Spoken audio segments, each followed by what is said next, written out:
नमस्कार। मेरा नाम अंजलि कोठारी है। आप में से बहुत सारे लोग मेरा परिचय पूछेंगे, पर मैं कुछ भी बोलती हूँ उससे पहले हमेशा मेरे परिचय में ये बोलती हूँ कि नमस्कार, मेरा नाम अंजलि कोठारी है और मैं आरसीएम की बच्ची हूँ।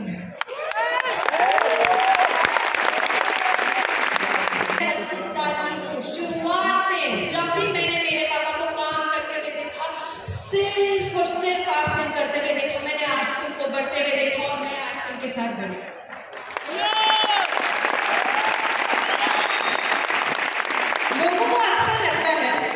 लोगों को अक्सर लगता है कि अगर इसके पापा ने शुरुआत से आरसीएम किया, अगर अंजलि कोठारी के पापा जो कि मिस्टर मुकेश कोठारी है, आप सब लोग उन्हें जानते हैं, अगर अंजलि कोठारी के पापा ने शुरुआत से आरसीएम किया और अंजलि कोठारी ने शुरुआत से आरसीएम होते हुए देखा, बढ़ते हुए देखा, तो इसने हमेशा से डिसाइड करके रखा होगा कि इसको आरसीएम ही करना है।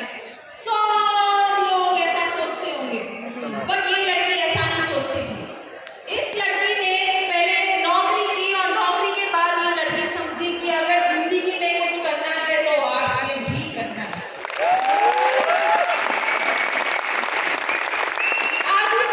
आज मेरी स्टोरी के थ्रू आप लोगों को लेके जाना चाहती हूँ। जाएंगे मेरे साथ? ये पीपीटी मेरी चालू की हुई है, जिससे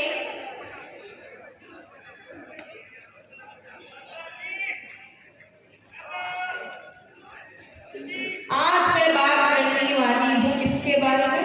जॉब वर्सेस आरसीएम।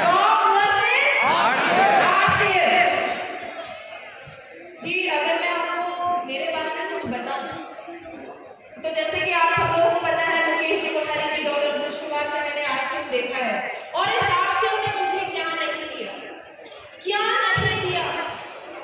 मैं जो भी एजुकेशन लेना चाहती थी, जिंदगी में जो कुछ भी करना चाहती थी, वो सब कुछ मुझे आरसीएम ने दिया। मेरी एजुकेशन टिप्स मिलानी से हुई और मेरी कॉलेज जो थी वो एसडी पार्सन से हुई, न्यूयॉर्क का कॉलेज है। आज हम लोगों को हमारी मदर का चेहरा ज़्यादा देखने को नहीं मिलता क्योंकि मम्मी ज़्यादा आती नहीं है हमारे सारे इवेंट्स में, तो मैंने मेरी मम्मी के साथ एक फोटो लगा ली थी मेरी ग्रेजुएशन की, और ये मेरी पढ़ाई लिखाई थी। आज मैं जो भी हूँ और स्टेज पे खड़े होंगे अगर बोल रही हूँ, तो सिर्फ और सिर्फ आरसीएम की वजह से हूँ और किसी की वजह से नहीं, और किसी की वजह से नहीं। ये मेरी हमेशा से लाइफस्टाइल रही, बट फिर भी मैंने कभी सोचा नहीं था मैं आरसीएम करूँ। मैंने कभी नहीं सोचा था।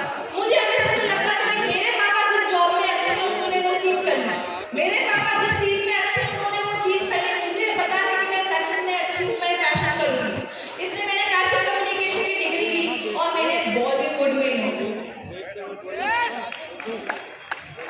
मुझे पता है मैं जहाँ पे नौकरी करती थी ना, बहुत सारे लोगों का ड्रीम होता है। बहुत सारे लोग जिस नौकरी को मैं करती थी वहाँ पे पहुँचने के लिए मरते हैं। मुझे पता है शुरुआत में मैंने नौकरी को इतने लगन के साथ की, इतने पैशन के साथ की, इतने मन के साथ की। वो लगन और पैशन मेरी जॉब में मेरे पास नहीं था, क्योंकि रोज सुबह मैं 8:30 बजे उठती थी और रोज घर में 3:30 बजे आती थी। ये मेरी लाइफस्टाइल बन चुकी थी। मैं क्यों काम कर रही थी, किसके लिए काम कर रही थी, मुझे समझ में नहीं आता था। मैं तो सिर्फ रोती थी। यहाँ पे देख रहे हैं मेरी शक्ल, यहाँ पे मैंने रोता हुआ शक्ल डाला है, ये मेरी शक्ल थी। मैं क्यों काम कर रही थी मुझे पता नहीं था। और यही चीज मैं थोड़ा सा अगर रिवाइंड करूँ ना और आप लोगों को बताऊँ कि मेरे और मेरे पापा के बीच में एक दिन क्या कॉन्वर्सेशन हुई थी जब मैं नौकरी करने के लिए पहली बार जा रही थी। मैं एक दिन सुबह, जब मैं नौकरी मैंने सेलेक्ट नहीं की थी, मैं सेलेक्ट करने जा रही थी, उस दिन सुबह मैंने पापा के साथ चाय पी और चाय पे मैंने मेरे पापा को एक क्वेश्चन पूछा और वो क्वेश्चन था कि पापा, मैं नौकरी करने वाली हूँ, आप मेरे को बताओ एक अच्छी नौकरी होती कैसे है, एक अच्छी नौकरी कैसी होनी चाहिए। और उस दिन मेरे को मेरे पापा ने बोला कि बेटा तू 2 साल नौकरी करके तो देख, तुझे पता चल जाएगा कि तेरे काम में और मेरे काम में डिफरेंस क्या है। 2 साल का टाइम ले लिया था मेरे पापा ने। इस लड़की ने 1.5 इयर्स में डिसीजन बना लिया आरसीएम करने का। क्यों देखा, क्या देखा?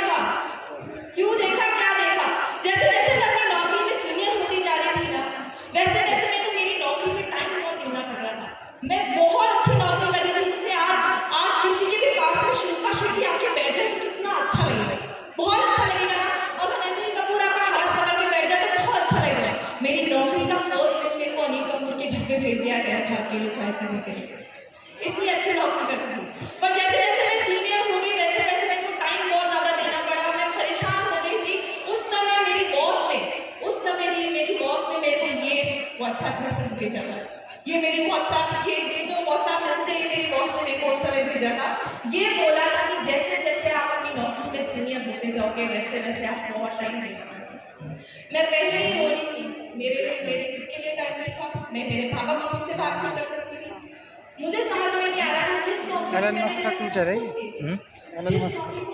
सब कुछ दे दिया, आप नौकरी में से क्या एक्सपेक्ट करना है, क्या दूं इसको। और उस दिन मुझे समझ में आया, सच्ची में ये सच्ची कहानी है कि उस दिन मुझे समझ में आया कि शायद मेरे पापा जो करते हैं वो मेरे से तो अच्छा है।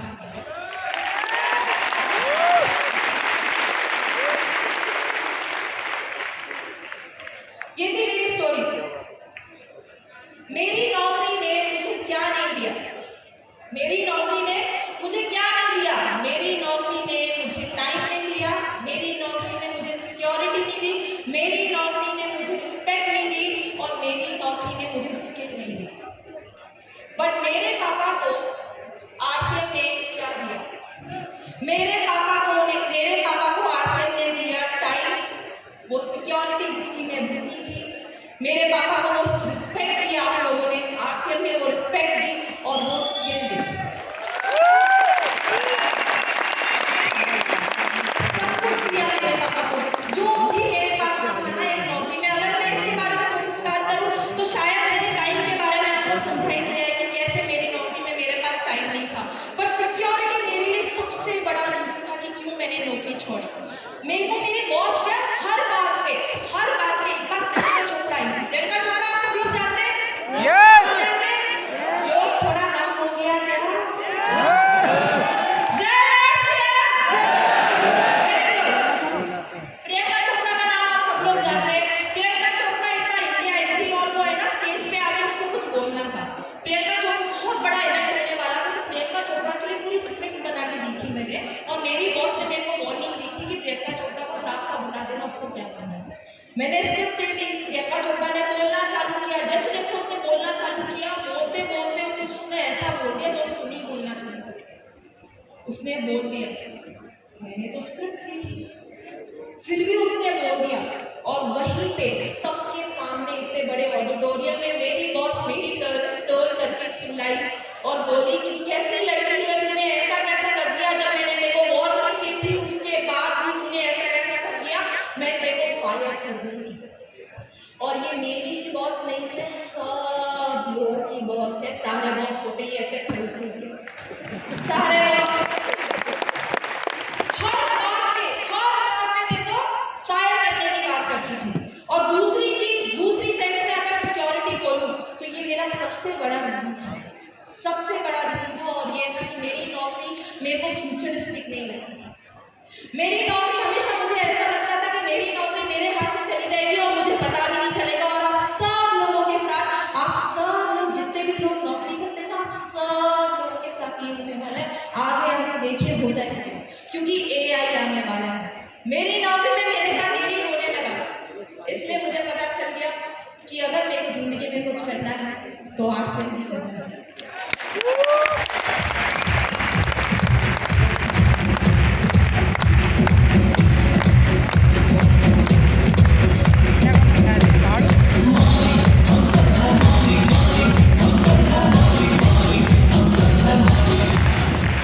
इसी के साथ मैं अपनी बात खत्म करने से पहले मैं चाहूंगी आप सब लोग अपने एक बार स्टेज पे, एक बार अपनी सीट पे खड़े हो जाएं प्लीज। एक बार